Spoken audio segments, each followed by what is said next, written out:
Welcome back to the Northwest Tank Line Super Bowl show, coming to you from Radio Row, New Orleans Convention Center. And our next guest, we go a ways back.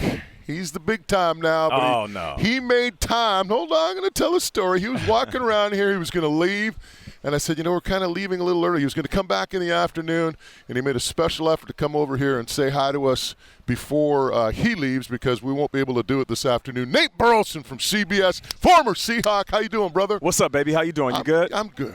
It's always good to see you every year. Thank you so much for doing this, man. Where's the Fountain of Youth? Because you have not changed. Yeah, no joke. You look the exact same. Hey, did you just walk off Bourbon Street? No, I have not had a drink yet. You been good? No, I've been good. You're looking good. Thank you, brother. I appreciate it, man. Working like crazy. Got up here at 5 a.m. Had to do a little news, but we talked some football, broke down the game. It's an exciting week, man. And you wear a lot of different hats too, right? I do. I do news 5 days a week. I also have a show on Nickelodeon. I have the Sunday show. We're talking the NFL Today, of course, and then hosting Hollywood Squares. Oh, man. Yeah. Do you have to kind of think to yourself, like 10 years ago, do you say at the end of your playing career, did you envision your life being like this and this hectic? I envisioned myself being on TV. I didn't think it would happen this fast. I'm used to putting in work. That's what athletes do. You start and you feel like you're a rookie in whatever space that you're in, and then you just work until you get into the starting lineup. And I looked at TV that way. I knew I wanted to do more than football. I love the game. Don't get me wrong. But the monotony of just talking about football started to wear on me. I wanted to talk entertainment. I wanted to talk politics. I wanted to talk money and finance. And then I started strategically placing myself around different people that could see those things in me. I did some shows on Extra and hosted some shows there. And then I went over and did a quick hit at CBS Mornings. And then they called me and said, hey, we have a seat for you. And then from there, things really opened up. Did you look at a guy like Michael Strahan and see what he was doing and how he was, broadening that scope, so to speak? Yeah.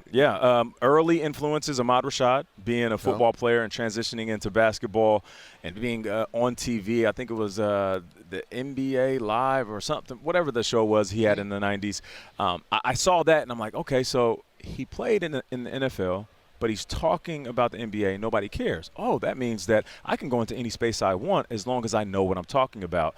And then, of course, Michael Strahan, he pretty much rewrote the blueprint on what it means for athletes to transition into news, media, and sports, and also ownership with his production company. So, yeah, I'm on the long list of men and women who have made a successful transition out of sports. Nate Burleson is our guest from CBS, among other networks.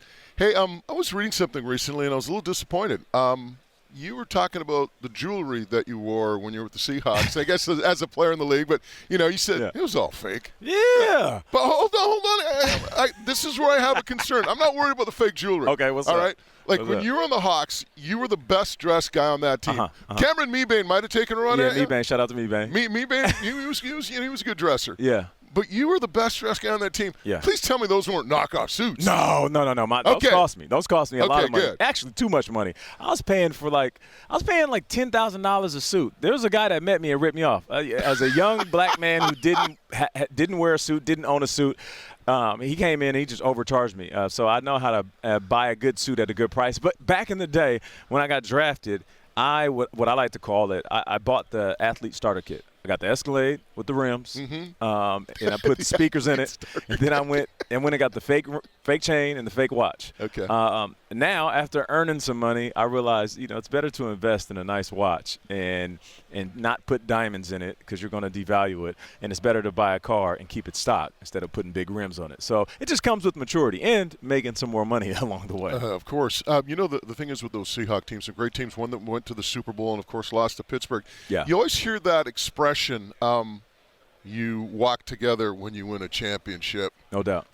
When you get that close, do you still have that camaraderie? I mean, I imagine you have to. I mean, just from a personal note, we had a reunion this year. Our team that went to the Canadian Championship, the Vanier team in '87, we all got together and they put us in the Wall of Fame and all that. We got blown out in the championship. Yeah. And, we're bitter about what happened that day, but at the same time, there's still that, that brotherhood, that camaraderie about all the successes that we had as well. I imagine the same holds true with the Seahawks. No doubt, yeah. They have those teams that that, had found success. And, of course, the ones that win it, Russell Wilson and the Legion of Boom, they're forever linked, even though there was some drama in the locker room. But the teams that were close but no cigar, those guys are forever connected. It's a really unique fraternity. I mean, look at the Eagles. The Eagles, there's a few guys on that roster that they know what it's like to lose to Patrick Mahomes in the Super Bowl, and here they are again.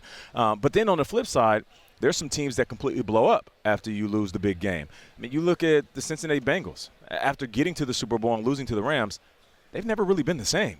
So you can really go either way. It depends on the coaching and how you decide to keep those guys together. You played for 3 teams, part of 4 with the Browns, of course. Yep. Cup of coffee with the Browns. Cup of coffee. I was on my way out. Do you identify with one team? Do you look back and go, I'm a Seahawk, or I'm a Viking, or I'm a Lion? It's tough. I love Minnesota because they drafted me. Only 3 years there, but, I love it. Seattle is home to me. But it was unique how I got there. The whole poison pill, Steve Hutchinson. There were some people that wanted me there. And to be honest, there were people in that organization that were like, why did we do this deal with the Vikings to get this Burleson guy? Yeah. And then Detroit was really unique because we were so disrespected and we were underdogs just about every game we played in. And we were part of the shift that helped turn around the perception of Detroit. So it's good to see their success. I don't know if I had to pick a couple of squads, it would be Seattle and Detroit. But, Minnesota is just always going to be like the love of my life because it gave me the shot. Yeah, it's interesting when you talk a lot of athletes, okay, unless you win a championship or, do something like that, a lot of times it's that first team. It's that first team. Right, and I think the thing is, too, is because that first team is the only thing and then when you get traded, it becomes a business. Yeah. And just like you talked about, when you went to Seattle, all of a sudden now it's a business. Yeah. But when you're in that first team, that first time around, it's kind of like, you still – it's like that first girl. I will say this, though, Paul Allen and how he, ran the team. I remember being with the Vikings, and we flew commercially. They don't anymore, but we would walk to the airport or go to the airport, walk through the airport, and just get on, like, gate B12 and just walk in. There's people there asking for autographs and high-fiving us. And I thought this was how most teams traveled. That's all I knew. Yeah. And then I got to Seattle, and we pull up to the private hangar, and we got this big Seahawks jet, and every seat is first-class seating. And you get in, there's a menu that says, all right, today's 4-course meal are these things. And I was blown away. I'm like, wait, so different teams travel different ways? And they're like, yeah, it depends on how the organizations are ran. Yeah. And that was eye-opening for me. So I will always love Seattle because it was such a grade-A organization. Changed the way I looked at ownership and how they decide to run their teams. Nate Burleson from CBS is our guest here at Radio Row this Sunday. Yeah. The question I like asking people, because, you probably get asked the question all the time, but the question I ask people is, what question do you want to see answered on Sunday? What are some of the things that Nate Burleson is going, okay, what's going to happen here? What are they going to do here? Yeah. Some of the questions you want to see answered. Who's going to win the chess match between Andy Reid and Nick Sirianni? Looking at the first 15 plays for each offense. How would these guys manage right before halftime? How would they manage the last 5 minutes of the game? Also, this whole narrative that the Chiefs will sell out to stop Saquon and force Jalen Hurts to throw the ball. If you're a quarterback, just call it what it is. It has to piss you off. Yeah. That's all he's hearing.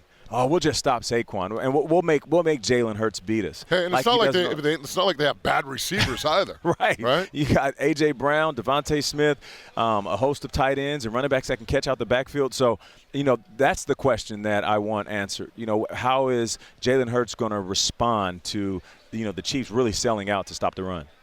Do you think – and one of the things I saw in that game between Buffalo and Kansas City was with Mahomes, they changed his launch point. They rolled him out. Josh Allen seems static in that game. I don't know why. You're shaking your head probably going, yeah, you're right. But do you see them doing the same with Hurts, getting him outside the pocket, getting him in those decisions, forcing the defenders to make a decision sometimes? How do you see them utilizing Hurts in this game? Well, getting back to the AFC Championship game, the defense for the Chiefs, they did a good job of keeping Josh Allen boxed in. Yeah. But I also felt like he could have done more on the ground. I think he only had 6 yards rushing in that first half, which, you're one of the most dynamic quarterbacks of all time. Just apply pressure with your legs. That will back up and open up the defense. But on the flip side, you're looking at this matchup. Yeah, they're going to try to do the same thing. They're going to try to blitz him and then flush him out at certain times. But in reality, like, Jalen Hurts should be the aggressor. Like, if I'm him, I am applying as much pressure as I can with my legs. Because if he's using his legs, Saquon is running wild, and then you get the ball to your wide receivers, that's where the big plays happen. When you get outside the pocket, just imagine this. I'm running a curl route. Once I come out of that curl and I look at my quarterback, he doesn't throw it, and he breaks out to the sideline. Now I can spin out, I can go deep, I can go short, I can run 2 routes. Defensive players are good in the league. They are not good enough to stop 2 routes in one play. So when you get into the scramble rules, that's when you really gash a defense. Yeah. So I think Jalen Hurts should use his legs. And, you know, the thing, too, I'll tell you one thing from a defensive perspective, and you know this as well. Once you get that quarterback running around and making plays, it frustrates the defense. It really does. And the other thing, too, it'll take the bite out of your pass rush. No doubt. Because now you're so concerned about your pass rush lanes and, like you said, containing them. Yeah. And the other thing, too, it's like I said, it's demoralizing, right? It is demoralizing. And it's fatiguing as well. And it gets the offense going. Yeah. They start flexing and jumping and get all excited. And now all of a sudden the DBs, their eyes are trapped in the backfield because they're like, all right, we have to keep an eye on the quarterback running. And then as soon as you peek, I'm gone. Yeah. And that big play is coming over the top. Yeah. Before we let you go, I want to throw this in. For people that don't know, and there's the whole generation of fans that doesn't know who Al Burleson is.